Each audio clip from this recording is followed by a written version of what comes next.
lance un peu mon papa, viens. Bonne année. Bonne année.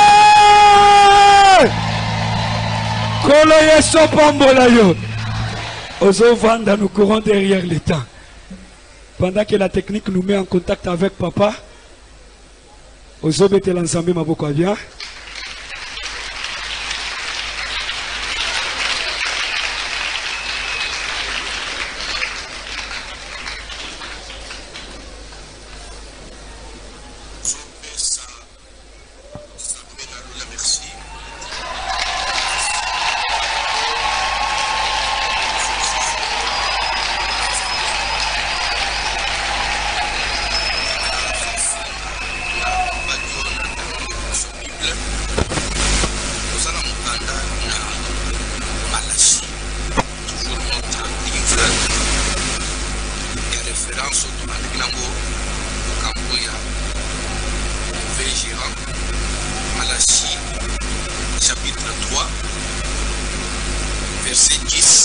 Verset 11e.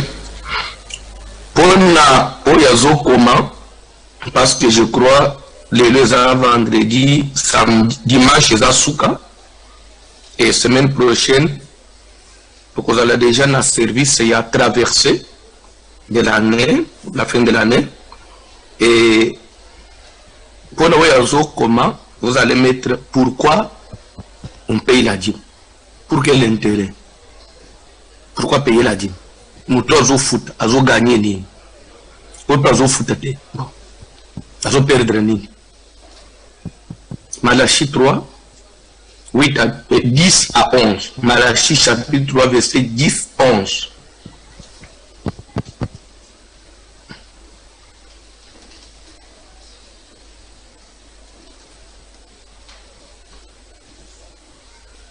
Bazotele mazamba pambula bangu pona botosi.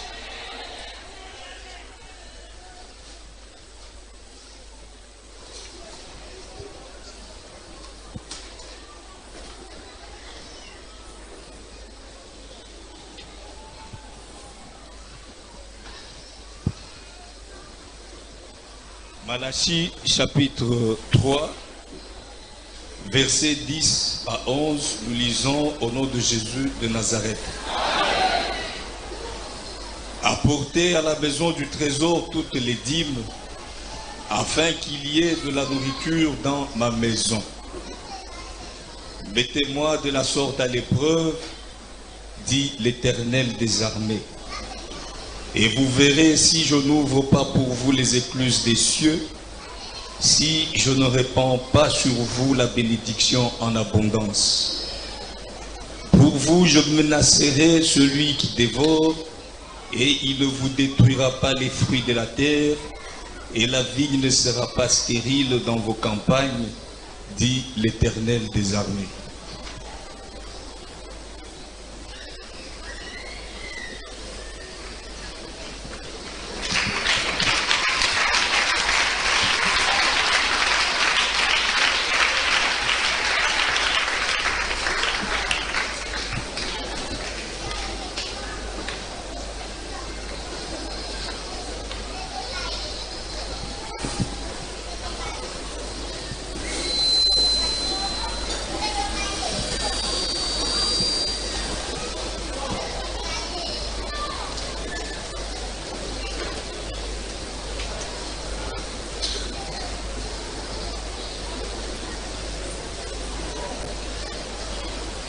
À la maison du trésor, afin qu'il y ait de la nourriture dans ma maison.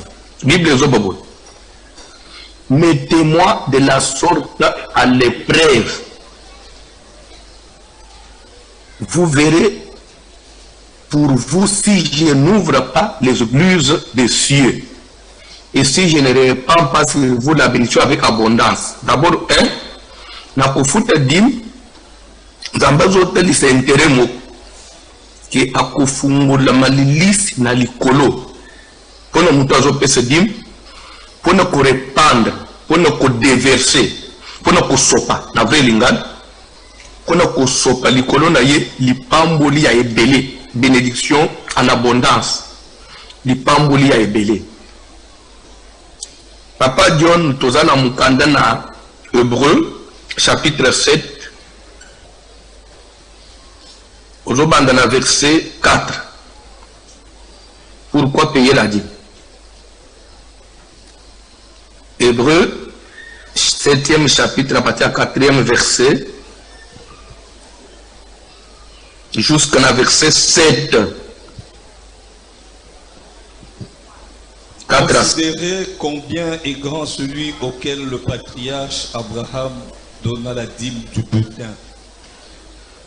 Ceux des fils de Lévi qui exercent le sacerdoce ont, d'après la loi, l'ordre de lever la dîme sur le peuple, c'est-à-dire sur leurs frères qui cependant sont issus des reins d'Abraham. Et lui, qui ne tirait pas d'eux son origine, il leva la dîme sur Abraham et il bénit celui qui avait les promesses. Or, c'est sans contredit l'inférieur qui est béni par le supérieur. Et ici, ceux qui perçoivent la dîme sont des hommes mortels. Mais jusqu'au verset 7. Jusqu'au verset 7. Bible zoloba na 4e verset, il y a Hébreu 7. Considérez, en d'autres termes, comprenez combien est grand celui auquel le patriarche Abraham donna la dîme du butin. Comprenez, considérez, regardez, voyez combien cet homme-là est grand. Botala, botsosolo, monene ya mutuana, mutunini, mutu oyo, koko na biso Abraham akende kikopesa moko na zomi ya biloko na ye nyonso, ya biloko na zo ina bitumba, botala na grandeur na ye. Botala nanu munene na ye. Melchisedek. Oyo azanga papa, azanga mama. Nzambo ya zange bandela zanga suka. Bible zoloba que koko na biso Abraham apesa ki ye moko na zomi na ye ya biloko nyonso. Et nazo sauter verset 5, nazo kende na verset 6, bolanda bien, étude toujours ça là. Et lui, parce que dans verset 4, on va considérer combien est grand celui auquel le patriarche Abraham. Alors, qui est grand? L'homme à qui le patriarche Abraham avait remis la dîme, il s'appelle Melchisedek. C'est ça. Considérez, la Bible dit, comprenez combien ce Melchisedek là est grand. Vous comprendre comment Moutoua Zanga Tata Zanga Mamouane. Vous savez combien l'équipe nene. Parce que verset 5, verset 6 allais-je dire. Verset 6, 5. Verset 6, c'est l'homme. Et lui qui Melchisedek. Moutoua verset 4. Oya Mounene. Lui qui ne tirait pas de son origine.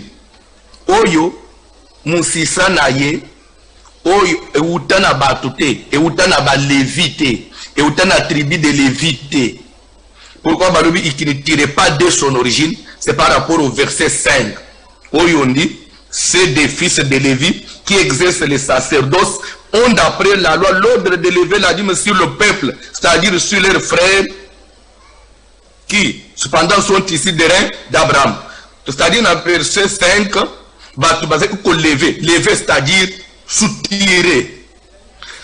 Na loi ya Moïse, dans l'Ancien Testament, parce que dîme bandit dans la Genèse, ça a été donné comme une reconnaissance, sans contrainte, sans pression. L'homme devait donner de lui-même, dans la Genèse. Le commis dans Exode, Dieu renforce la loi, la dîme devient une obligation, bien, ça devient une loi. Vous ne donnez pas, on vous frappe. Et les Lévis, maintenant les fils de Lévi, la tribu de Lévi, tribu il y a des sacrificateurs. Il ne devait vivre et de ça. Maintenant, bazala ina manda, dima bazala ki ozelangu li susute. Ovanyo ozeli, ndeno tuvanye l'église ki mutoy opese ndenga lingite. dîme ce qu'on a Israël et il y a qui faut s'organiser le cola DGRK le cola impôt le cola taxe au vandi boy namda ozomona baja ya église baye to yo uzo dîme bazo sala na pesa livre ya cash kaka ndenga bato DG basala bato DG basala pesa livre ya cash vous calculez ba nini ba bénéfice nyos ba non au cost après ba calculer à dîme bazui ba kenan c'est comme ça qu'on dit c'est des fils de Lévi qui exercent les sacerdoces on d'après la loi on dit bien on d'après la loi c'est-à-dire ils ont reçu le mandat qui vient de la loi l'ordre d'élever la dîme sur le peuple, d'élever, de prélever, de prendre de force. Donc ils allaient maintenant lever, ils allaient prendre. D'après la loi est personne qui va en ordre, et personne qui va en pouvoir, et personne qui va en mandat, il n'y a aucun de vous en amakas. Vous en avez très bien. C'est pourquoi nous avons toujours sauté verset 5 parce que moi je ne prêche pas la dîme selon la loi. Je ne prêche pas la dîme selon la loi. Je prêche la dîme selon la grâce. La dîme selon la reconnaissance. La verset 6. Maintenant, si j'ai repris le verset 5, on appelle ça connaissance. La verset 6, et lui qui ne tirait pas de son origine. Lui qui, Melchisedec, qui ne tirait pas de qui son origine, qui ne tirait pas de Lévi son origine. Vous comprenez? Les Lévis, ils allaient lever d'après la loi. Mais lui, Melchisedec, qui ne venait pas de la tribu de Lévi, lui, il a reçu la dîme sur Abraham. Il a levé la dîme sur Abraham sans la loi. Vous comprenez? Maintenant, on dit, pour comprendre, pour comparer, il y a Lévi. Il y a Zamounene Koleka. Lui qui ne dirait pas de son origine, il leva la dîme. Il n'est pas Zouaka. Dîme Nicolas Abraham. Et il bénit celui qui avait les promesses. Paul fait la comparaison entre Lévi et Melchisedec. Lévi te bazala qui cause dim de force ba calculer ba kenan. Mais après bazo pa mbola yote. Parce que selon la loi, ndenge on a l'état, il sangai. L'État futa taxe à l'état. L'état nous bénit. Il est prêt pour nous. Il pour nous c'est même le baya, il beau pa mbola ma okende liboso. Mais azozo akaka nanko parce que ça mukolo mabele au foutité ba c'est les maisons de force les autres fouta les to fouta taxe à l'état tozo fouta poto pambula maté tozo fouta poto so bank surtout en Afrique mais je crois bande quoi mundele a fouta par conscience parce que ça développe le pays mais en Afrique to fouta de mabulu za kananzela courant ya bienté et pourtant ndele suka futi taxa na ebike igenda usamsa pe sala musal ya biso kenda na baposha ba omi ba millionnaire lobi akati braza kimi yake bon on n'est pas là toujours tema kamunanzam la anda bien o toujours le ba wana ndi yolinga kola pambo la yo c'est-à-dire taxa mutozo futa na conscience yake ezoto ngamboka na conscience ezoto ngamboka na kubanga kesuki na futite j'ai des problèmes avec l'état ndenga mo ona bana ya Israël na tango wa Moïse bakomaki ko pesa dim na kubanga balewi kubanga pe tumbo nzambe soki na futite na kozo pomana balewi okanga biloko nzambe pa kubeta ngani na kubanga wana mais verset 5 pour leur expliquer boy verset 6 allez dire verset 6 pour comprendre grandeur ya muto ya kutanaka na Abraham Melchisedec lere ya kutanaka na Abraham azwaki dima likolo ya Abraham ye oya zana origine ya batute abotami na balewi te azali muyuda te asa sans papa sans maman akutana na Abraham il leva la dîme sur Abraham mais verset ya sukezolo et il bénit celui qui avait les promesses il bénit. Pourquoi on donne la dîme? Intérêt à liboso ko pesa dîme, la dîme nous attire la bénédiction de Dieu na misala na biso. Dîme fungula amapamboli. Dîme fungula ka banzela. Pourquoi dîme fungula ka banzela? Tozongi na Malachi 3:10. Mettez-moi de la sorte à l'épreuve. Vous verrez pour vous si je n'ouvre pas les églises des cieux et si je ne répands pas sur vous la bénédiction en abondance. En donnant la dîme, nous mettons Dieu à l'épreuve. Mettre Dieu à l'épreuve, c'est-à-dire nous poussons Dieu. On incite Dieu. Vous comprenez? On manipule Dieu. On amène Dieu à ouvrir. Kotobola madusu na likolo, a sopela biso lipamboli ya kufuluka. Yem ozo baki bomeka ngai bokomona, lede bozo pese régulièrement na kotobola lola, na kobanda kosopela bino. Mabamboli ya kufuluka. Donc dîme intérêt ya liboso eza biso. Quand je donne ma dîme, j'ai la bénédiction de Dieu. Et pourtant il est écrit, c'est la bénédiction de Dieu qui enrichit. Lipamboli na nzambe muto força kate. Kika pe na misala na yo obika kape facilité, obika pe makabu mususu. Ya otoki mingi te, mais omoni mafuta na nzambe kiti. Et utaka na nzambe. Isaac sema dans le pays des Philistins. Ane mokoka. Il récolta, il recueillit le centuple car Dieu le bénit. Et cet homme devait riche et fort riche. Accueille de plus en plus na s'enrichir na nemo ponenin Dieu l'avait béni. 2022 année ya bénédiction ya misala ya ba. Ulandinga bien te. 2022 année ya bénédiction ya misala na yo.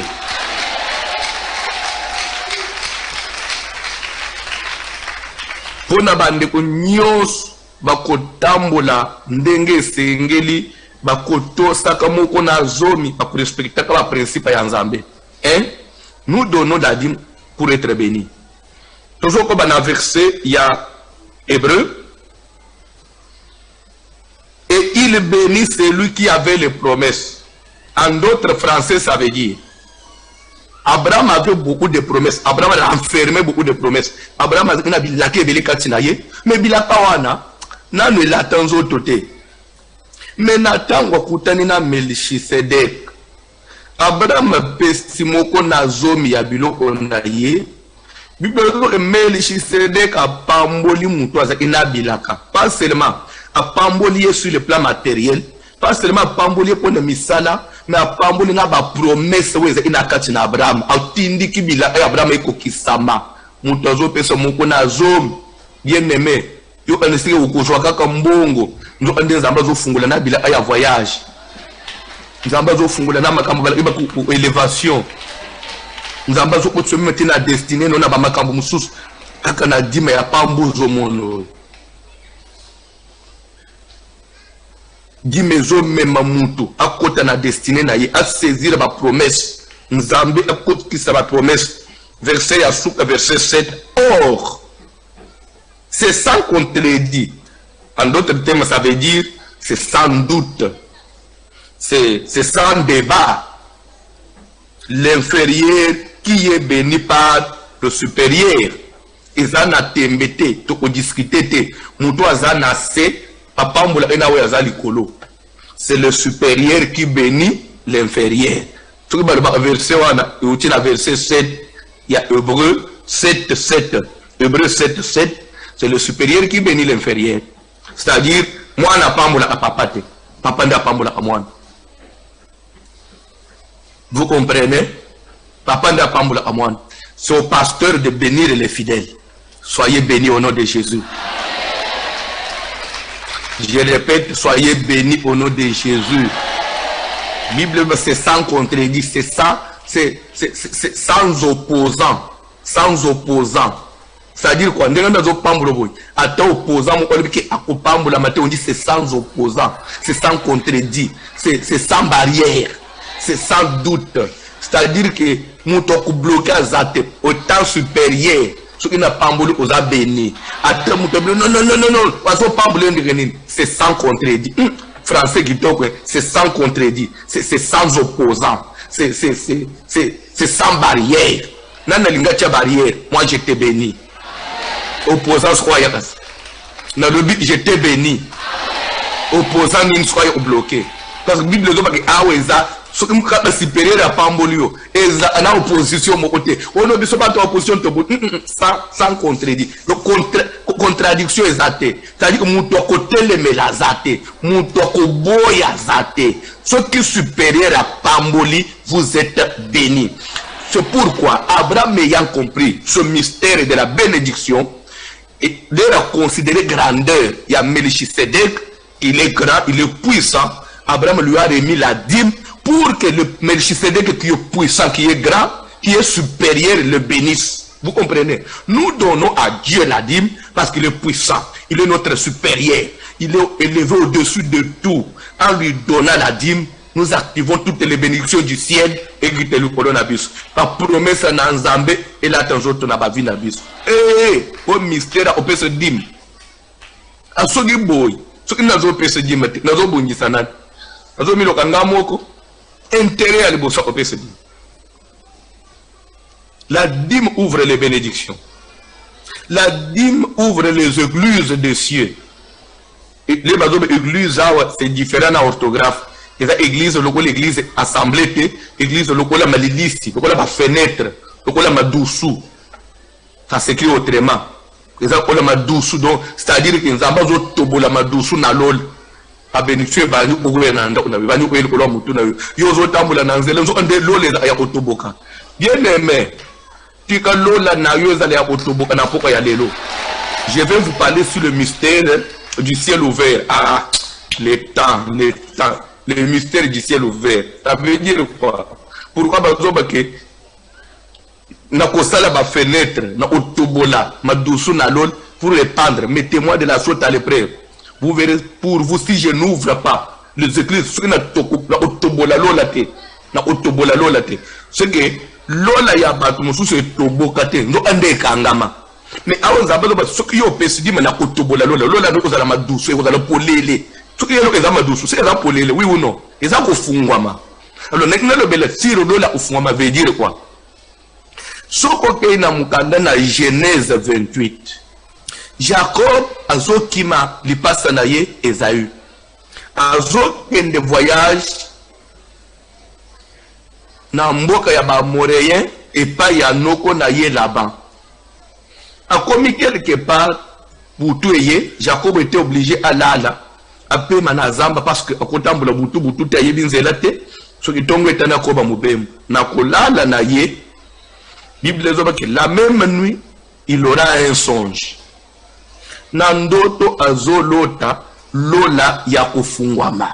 Na bitu so comprendre aloti lola ya kufungwama aloti échelle aloti escalier songe nango etuti na lola se nango na mabele place ya lala.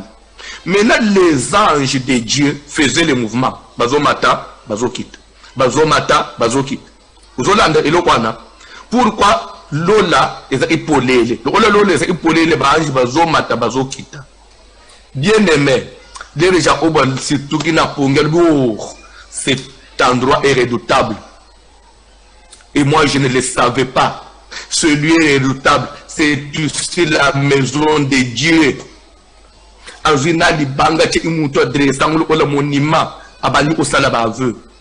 tu me bénis, si tu me donnes du pain pour me nourrir, des habits pour me vêtir, si tu bénis ce voyage que j'ai fait, na kozonga nanga ina bénédiction, cette pierre que j'ai dressée pour mon aimant deviendra la maison de Dieu et je te donnerai la dîme de tout, la dîme, parce que le ciel était ouvert, la dîme ouvre le ciel. Nazana besoin de toujours sambela bo lole za la polele tika lola ya kalembelembe za la ya kotoboka soki ya batu mususu ekangama lola ya bana voici le meze la kotoboka ezala polele ezala na madusu kolinga lola ezala mobimba te tika lola ezala na madusu soki ezala na madusu ekobanda kokweyisela yo biloko soki lola ekangama mobimba ukozwe loko te. Prière toujours ça de lole toboka. C'est pourquoi bande moko ba yemba que pasola lola. Tika lole pasoka. Avant même na banda matu. Na repesa ba requête. Na kosenga ba yemba kote msolemo ya pasola lola. Vous comprendre qu'il faut lole pasoka. Pona nini pasoka? Po biloko alikolo sala nini ekita. soki lo le pasuki mabale kitaka soki lo le pasuki ba mapasa bana mapasa ba kitaka soki lo le pasuki ba voyage itaka soki lo le pasuki ba promotion na musale kweyaka soki lo le pasuki ba mbong ba mapango kitaka soki lo le pasuki ba guérison miracle kitaka soki lo le pasuki restauration ba vie ba temoni samaka tikana pokwa na lelo lo le pasuka au nom de Jésus-Christ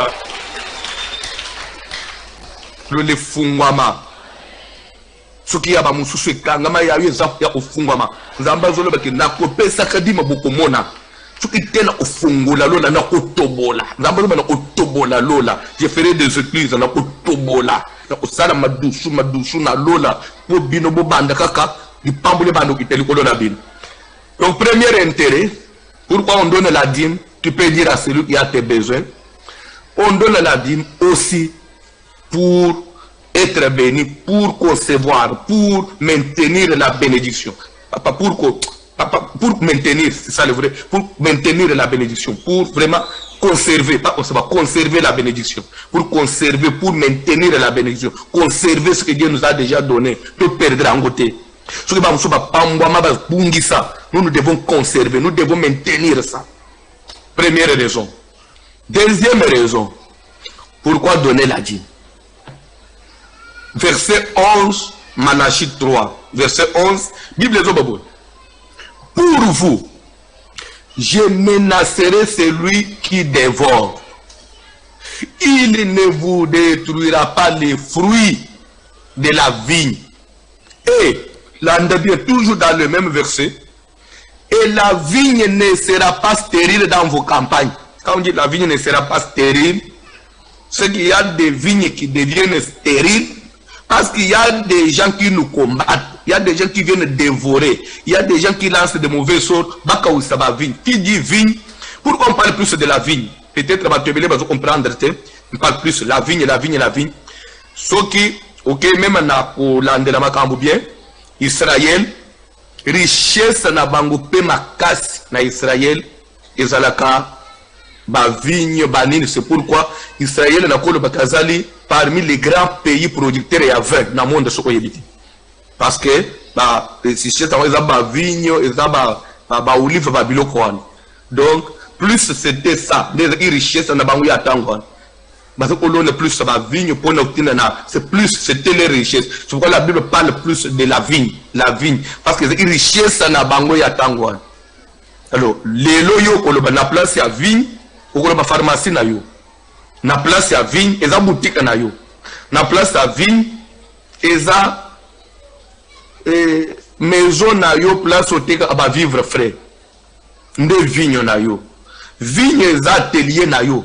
Place au bongisa ba téléphone, place à basalaka ba tongaka nde vigne na yo. Bible dit que la vigne ne sera pas stérile, c'est-à-dire que musala na yo ko kauka kate a ol bayaka basala ke misala ba to kauka ba kausa misala ya ba dévorer ba détruisaka. Dîme, pourquoi on donne aussi la dîme? Ezali po nzambe abundela biso, nzambe a protéger misala na biso contre bitumba ya mulili, contre bandoki, contre bato mitema mabe, bato babo akaba mauvais sort na misala ya batu. Pas seulement Dieu me bénit, mais il est le défenseur de ce qu'il me donne. Dieu vous donne la bénédiction et il sait défendre cette bénédiction. On donne aussi la dîme pour être nzambe abattre le biso, abattre le misala na biso. Ata mama bokilo azandoki, ata mama bota ko azandoki, mwana na yo bota akekolie biskuit abatu na classe basenyi mbongo a papa akokamata pesi me amoni kaka ezokanga mate yo fulu kaka. Pona nini? Parce que yo nzamba zo menacer bato babundisaka yo, parce que yo za en ordre na nzambe. Ok na zando ukangemina ba mama bateka kana ba maya bibembe ba moyeke ba momba kota ka banda kwa banganga potaki ngaba pécheur ba po bakanga ba chance abatu na mesa na yo bakokanga te, parce que il y a celui qui va menacer ces gens-là. Il les menace sans que toi tu vois. Yo lali yo yebite yo fungulika mesa zo un spirituellement zamba ko menacer batouane mun ba komika ba mal à l'aise ba komika ko boni boy voilà ce que tu comprendre soute. Oh menace na zambe qui teni baponi bango bazo ko moto bakomi mal à l'aise bazo bete yo koto kidi ba oye bien de côté mais Dieu lui-même Zambo ya lola azo bundela yo tikandenga na zolo ba mwana na Nzambe nyo sozo la ndanga na mukili mobili oya stade la kaliloba oyo le défenseur ya ba intérêt ya bana na ye à défendre misala non na poko ya lelo et cela au nom de Jésus. Ce qui bozui na yo ekangama quelque part na monde de ténèbres ekangama na maboko ya mutu songolo ekangama na maboko anganga songolo ekangama soki sika nini ndenga na zolo bawo mupanga na Nzambe leka place wana mutu nyoso avandela vie na yo na kombo na Jésus akoma mal à l'aise andenge kutoba babambana na kiti au nom de Jésus. Il dit pour vous qui observez ces choses, pour vous qui obéissez à cette parole, je vais menacer. Nakobanda kusala menace. En d'autres termes, obanda ko bunjisa. Nakobanda ko attaquer. Bato ba bebisa misala ya batu. Bien aimé déplace toujours que ko soukela. Le deuxième intérêt, Nzambe mukela zo yebake ba misala ba ezana baro ba bebisa kayango. Ça c'est connu de Dieu. Kendeno tozo tambula boy. Ça n'a pas besoin de faire sur le malingana isani. Boni boy. Église en plein chaque jour. Yo sommes en église pasteur dans cette église étonne. Yako yeba. Bazane loko bako changer du moment où moi je suis en ordre avec Dieu. Yako bangela ezate. Yo salela ni lobana Nzambe. Mubateli ya misala ya batu azalaka. Ati Nzamba kota na misala na yoko. Ce que bien, il est culpabilisé. Il faut dire alors il a une enveloppe pour qu'on obongi. C'était ce que comme ça la culpabilité. Donc on n'a pas quoi naza. Comment on dit la quand moi il c'est quelle prédication ça? Il y a pas de foot d'akadim. Ba oyo Nzambe apambolaka. Pe ba oyo Nzambe a défendre amisala na ba. C'est pourquoi je vous exhorte. Il paye nyonso zali. Soki yo ozwaki nanu enveloppe ya kobongisa na Nzambe te, fais un effort obongisa. Soki ozwaki nanu enveloppe ya kobongisa na Nzambe te, sala effort obongisa. Na pourquoi? Parce que c'est le dernier jour lelo, dimanche, c'est la fin, c'est la clôture. Oza la musali ya Nzambe to mundimi. Olandi pe kaka mo exhortation lelo. Ah? Donc makambo eza ndeboye. Donc en donnant la dîme, on active certaines promesses. Oui, ça qui vraiment olala.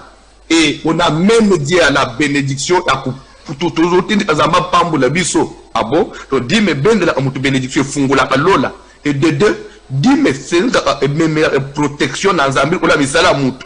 Ataba trozo bunji sabazo boaka ba flesh na kauka. Mungu kimangana maboko. Ngai na koma mutu passe. Mais Nzambe na lo azoba ekosimba te yemo okubanda kukutana na batwana yemo okubanda ko empêcher batwana ba bebisa misala na ngai. Ah non, c'est un grand intérêt. Si la net ainsi ngai fona banda ko pesa dim omulika réalité muke connaissance et ko tindika mutu so banda ko respecter ko salela misala ya dim ko pesa ka pe offrande comme il faut pe Nzambe na lo akozala pour yo parce que est écrit si Dieu est pour nous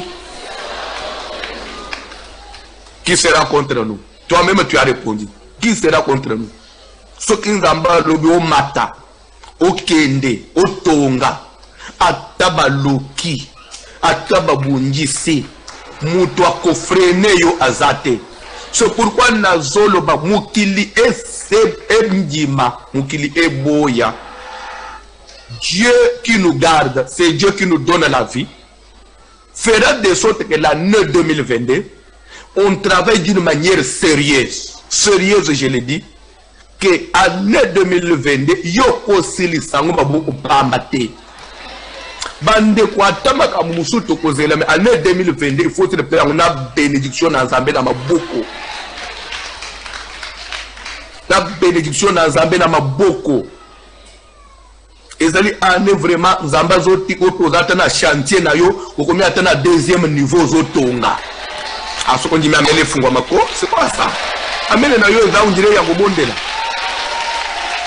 Je dis maka amène les autres na kati na motema na. Puis Bible mettez-moi de la sorte à l'épreuve. Bokomona te. Soki ngai nzambe na kofungula malilisi na likolo te. Pone tina na kosopa. Lipamboli avec abondance likolo na bino. So ngai nzambe na kofungula malilisi na likolo te. Pone tina na kosopa. Na kofungula malilisi na likolo. Pone kosopa bénédiction avec abondance.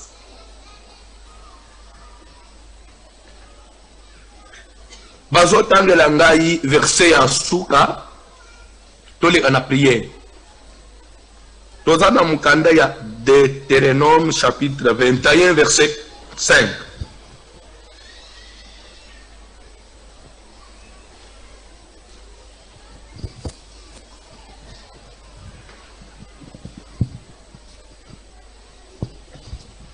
Alors s'approcheront les sacrificateurs. Deutéronome 21 verset 5. Papa John. Alors s'approcheront les sacrificateurs, fils de Lévi, car l'Éternel, ton Dieu, les a choisis pour qu'ils le servent et qu'ils bénissent au nom de l'Éternel. Et ce sont eux qui doivent prononcer sur toute contestation et sur toute blessure. Papa John, vous pouvez reprendre son édimité.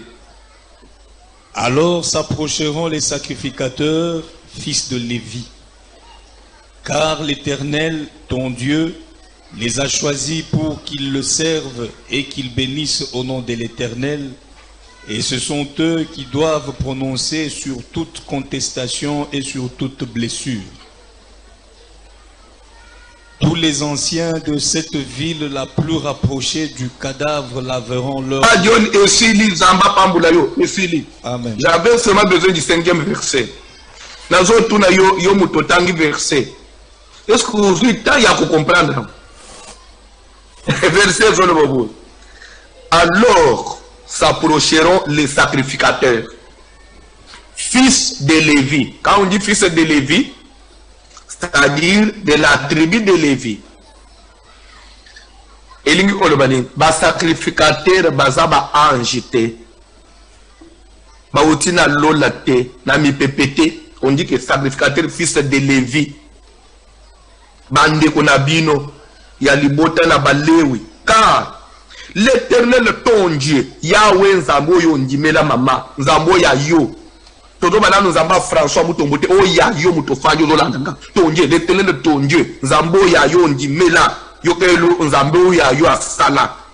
L'Éternel ton Dieu à toi, nzambo yo ndimela, yo kelo nzamba asala. Les a choisis pour qu'ils les servent. Nzamba pona ba sali nzambo po ba sali la ye. Nzambo ya yo apona bat mususu ba bengi bang ba sali nzambo po ba sali la ye. Et pour qu'ils bénissent au nom de l'Éternel. C'est Dieu qui les a choisis.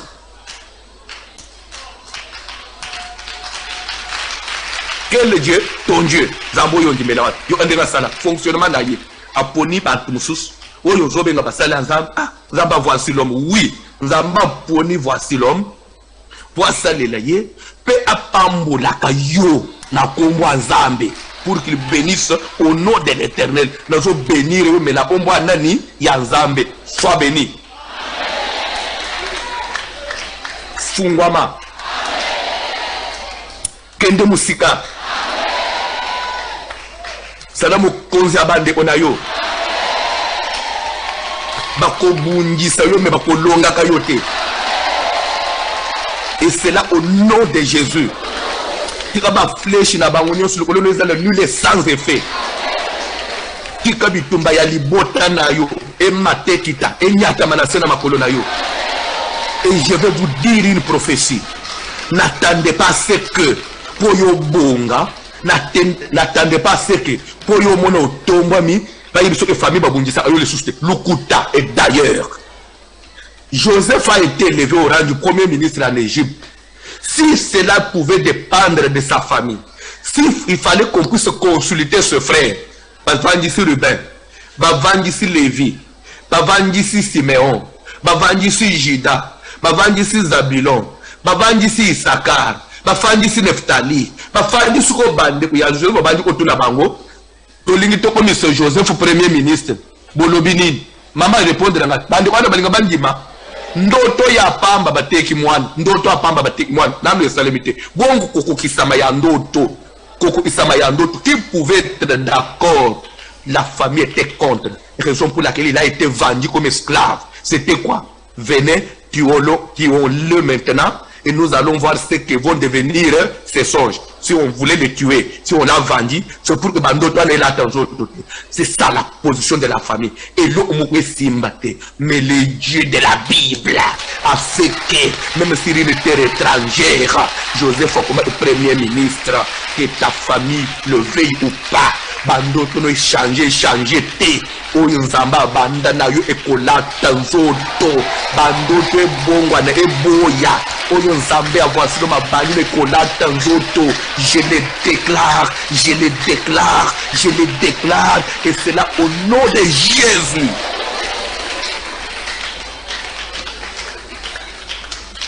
Nazo bande. Croyez-vous que, pensez-vous que Nzamba kitilelo atuni bana kishas. Bolobini na ligina tombola kalembeleni. Ligina pambola kalembeleni comme monene. Vous croyez que tous les gens de Kinshasa vont être d'accord? Tous les penseurs de Kinshasa, les serviteurs. Il y a des gens qui vont dire abalunga kona atombola kabangu.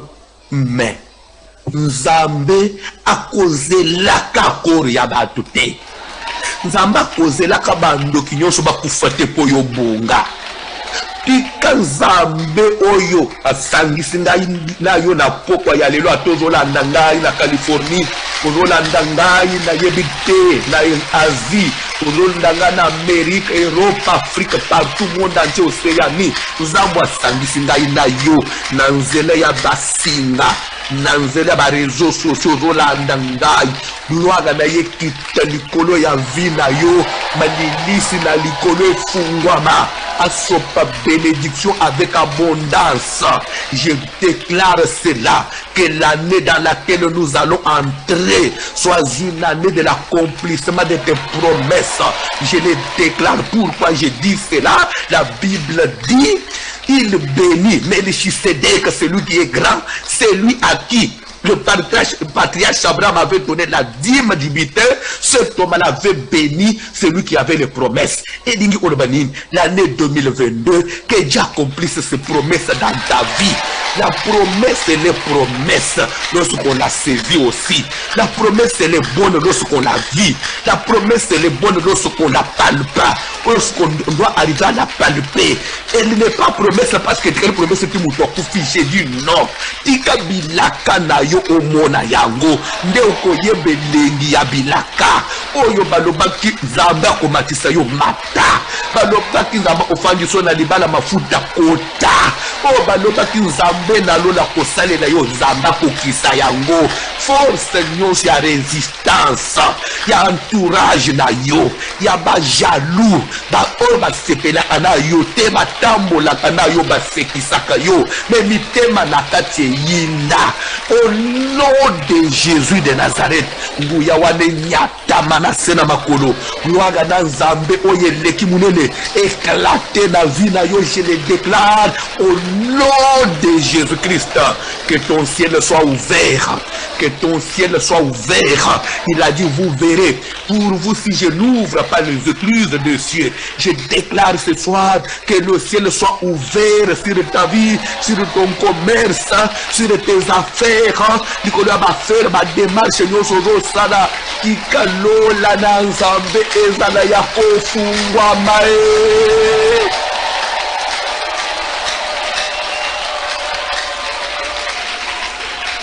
Alors s'approcheront les sacrificateurs. Alors s'approcheront. Donc ceux qui t'ont mis l'angonga wana, batei ba poussana.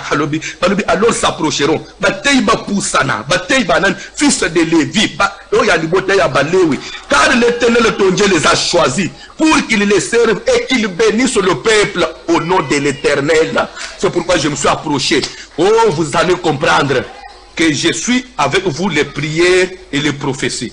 Les prophètes ont parlé la journée, ils ont dit, ce soir, que les gens soient attentifs dans ma déclaration pastorale au salle. Peut-être que toi, tu ne le savais pas. Au retard, tout tous les prophètes. Avant midi, le pasteur va faire d'autres déclarations et que les gens saisissent, ça sera prophétique. Je reprends. Peut-être toi tu étais distrait. Je parle comme prophète. Vina yo na zolo atamwa si obali azando. Atamwa si obali aboy. Bande que je vais vous dire une chose. Delila azalaka ya ba Philistin quand ya ba ennemi bato babundisa Israël. Mais malgré présence ya Delila aux côtés ya Samson et longola ki makasi ya Samson abandi ko betaka ba Philistin. Ce qui a trahi sa secret n'a été. Delila ne pouvait rien arrêter. La bénédiction de Dieu, personne ne peut l'arrêter. Ata mama bota wa zandoki akokanga lipambuli na nzambe te. Atika gloire na nzambe noka lokola mvula.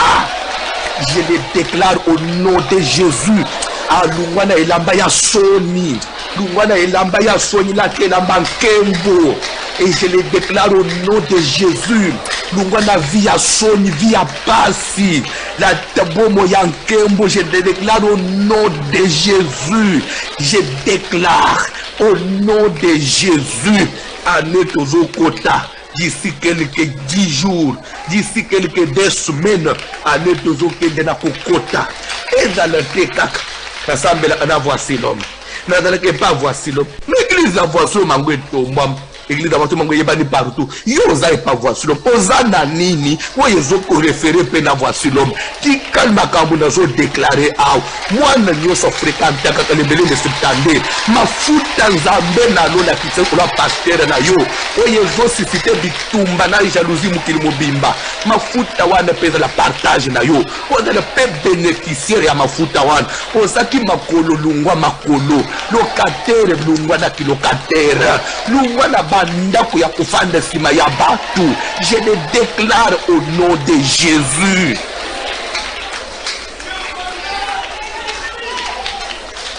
Ah, gloire à Nzambe kota na vie na bino.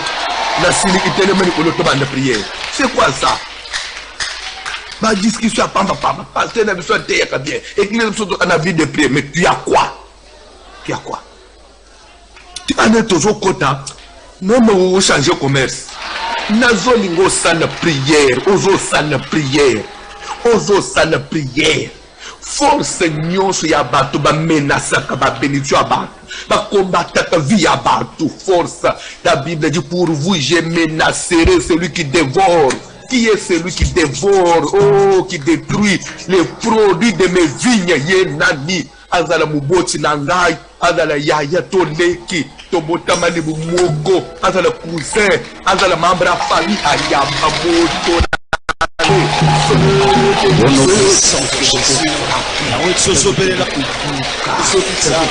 Céleste le feu de l'éternel, ils sont sambola na pokwa lelo, montre son botsa na libotsa, unyo swatselema, afandelo ya kabisala, afandela mbolo, abeta tola le bateau kala ya kosambolo te, ashambolo to sala, afana kotala, ubusolele, botso na tsambe sopela, le feu, le feu, le feu, le feu, le feu, ils sont sambola na kabisa libotsa, et ça va de toi la karabango na tako, isika na sala, unyo swatselema, afandela mbolo, afandela ya kabisa, la tsambe sopela,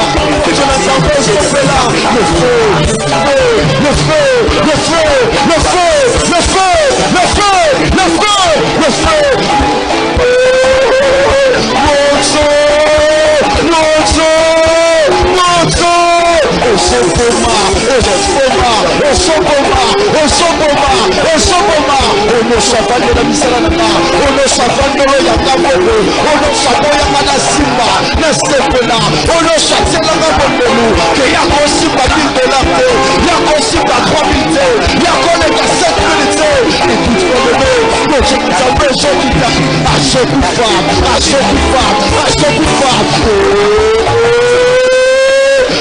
Bayembi na biso 5 minutes.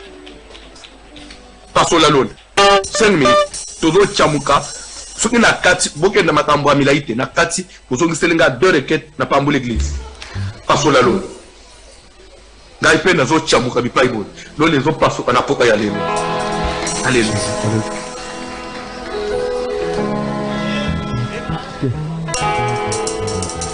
Alléluia. Emae, kongolela lola. Emae, tukisela kembo.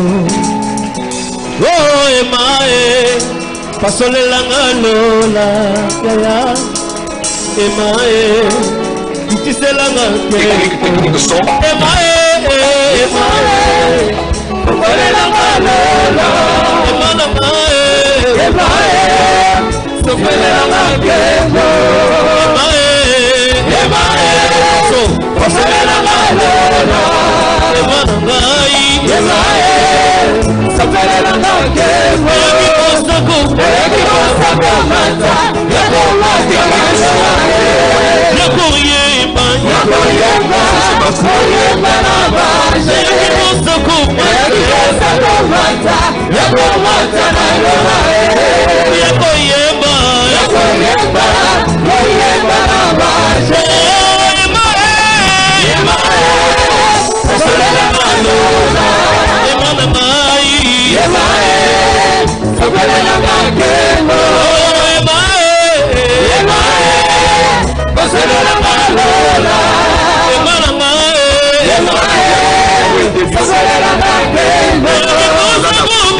Nazo senga na bandi kubatika bayembi 2 minutes so ebima ite isoto yokelo côté so yuchiko bimasiko bokati tu peux reprendre 2 minutes YouTube so ezala ite s'il vous plaît bayembi vous avez 2 minutes nazana besoin to passo la lola bo membe so bazema milaiti Jésus oh ema asole la lola oh ema la makebo oui ema asole la malola ya la mai ema la makebo oh ema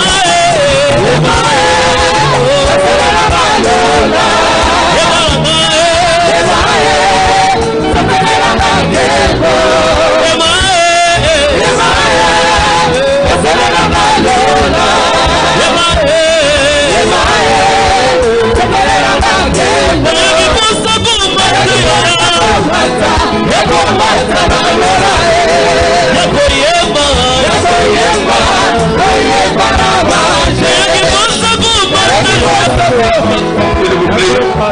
S'il vous plaît, Bayembi, s'il vous plaît.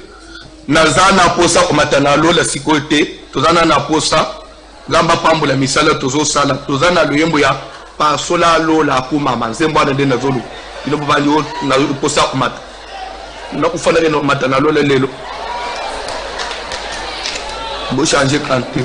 Okay, yes. Yes. Jésus. Jésus, mololo.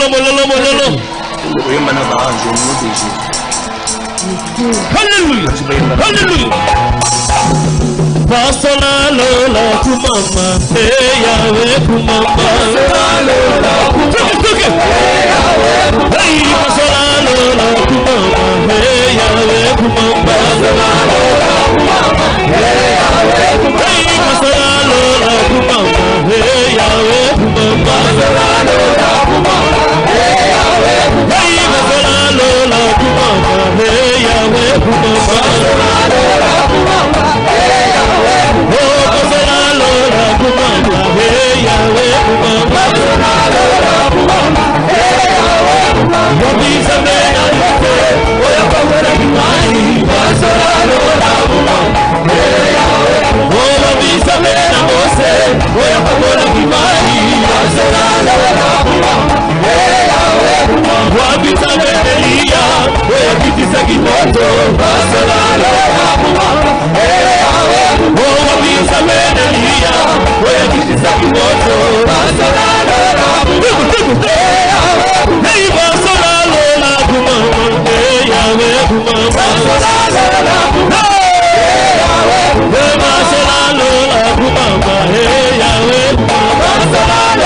makanisi na yo pa na nzambe ozokende kosala priere bandeko lole pasuka lole fungwama ngai mutu nalobi te.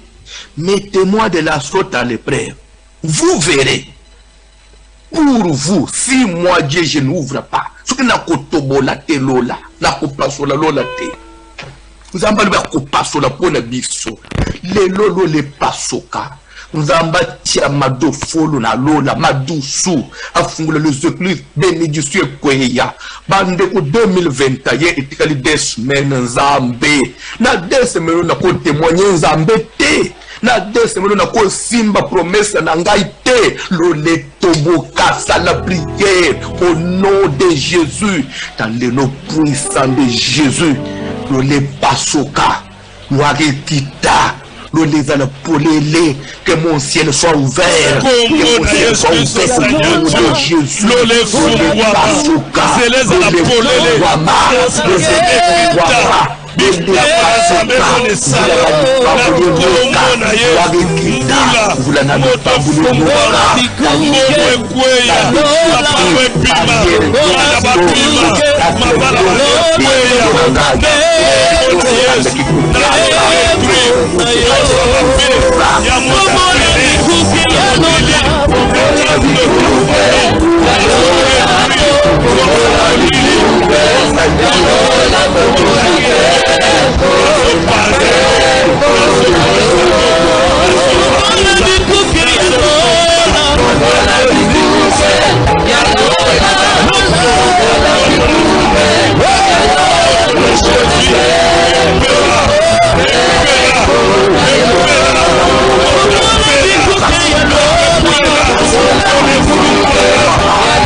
Papa John, Actes des Apôtres, chapitre 3, verset 26.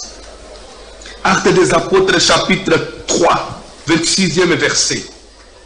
Nazolinga batanga baba verset parce que na cité aweza olie oyebi j'ai eu un message un kinois m'a écrit sur WhatsApp natangi daka nazote maté azoloba etikali quelques minutes yesoya tozozola boye na Yesu tokende na lol yozo tema batu makambo badima ya ba bénédiction ba okende na ngwapi dans quelques jours Yesu azyo tokende na lol bino bana tokende na ngwapi na c'est un petit marcoulin il connaît pas ce qu'il dit en tout temps acte des apôtres chapitre 3 verset 26. C'est à vous premièrement que Dieu conserve.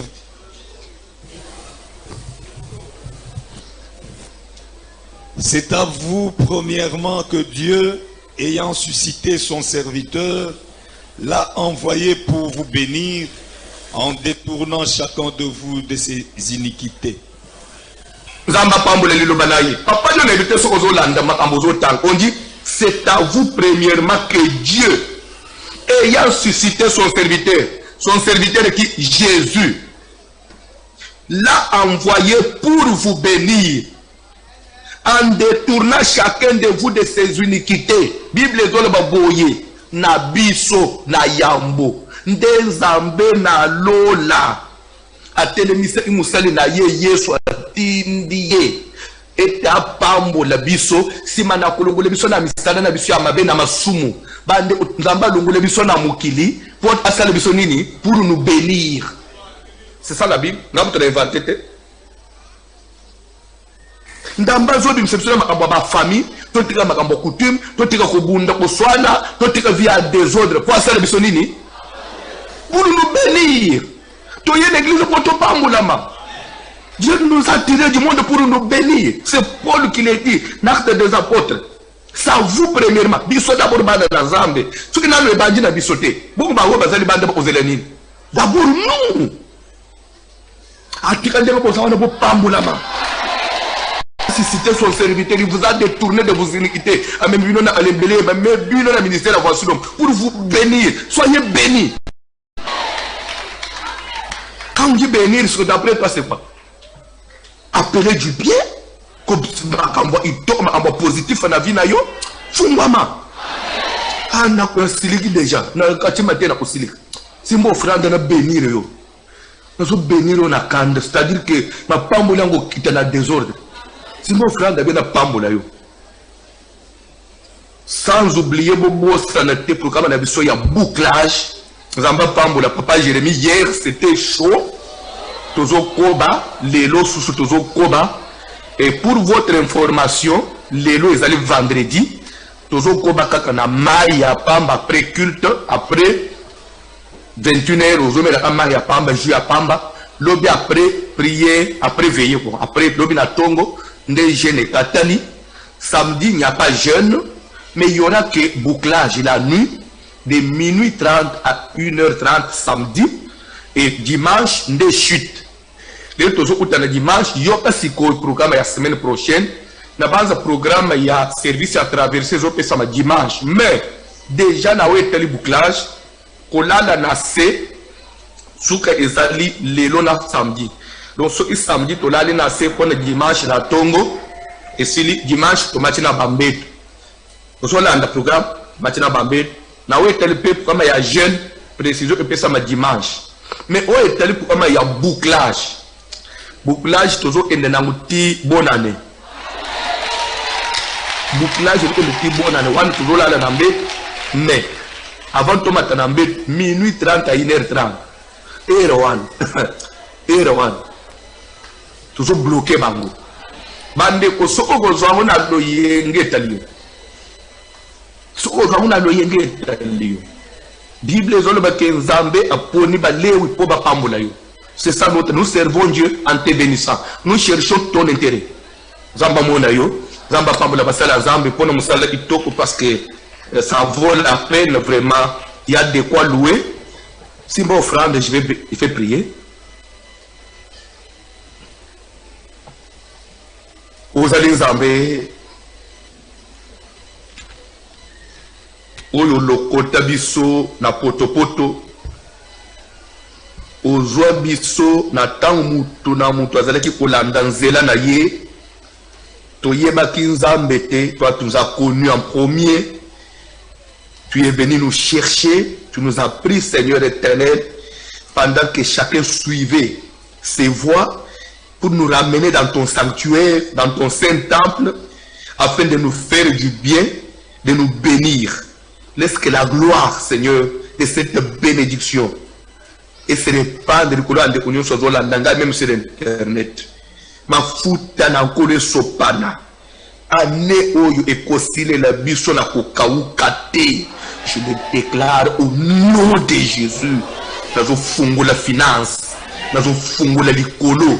Nazo nyingisa likolo malilise toboka. Donnez pasoka. Que chacun saisisse une bénédiction, une promesse. Seigneur, au nom de Jésus, l'année où tu fais une kokota 2022, Seigneur, où dans les embrouilles que tambour dans l'abisso, tu peux mitali salisu sukoleka. Pambo l'église, pambo la bas sur la landanga, même pas on va landanga après. Gloire à la et te kola basta de la bio, dans au nom de Jésus. Amen. En réalité, je sens une onction particulière ce soir. Est-ce que je peux prier pour une personne avec un $100 pour la tapis rouge? $100.